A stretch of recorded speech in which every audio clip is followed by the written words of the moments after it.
پڑھائی کریں گے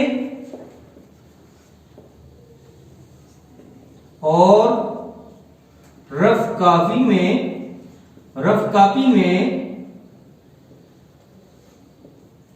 ان اشعار کو نثری انداز میں لکھیں. خوشخط لکھتے ہیں.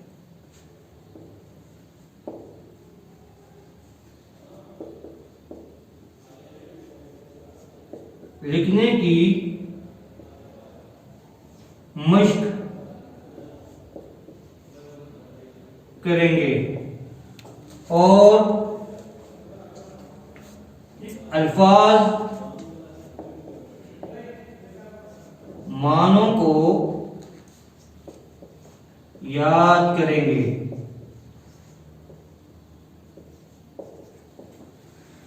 ٹھیک ہے، شکریہ بچوں. اگلے کلاس میں انشاءاللہ دوبارہ ملاقات ہوگی. اللہ آپ کو حفظ و امان میں رکھے. اللهم انفعنا بما علمتنا وعلمنا ما ينفعنا وزدنا علما.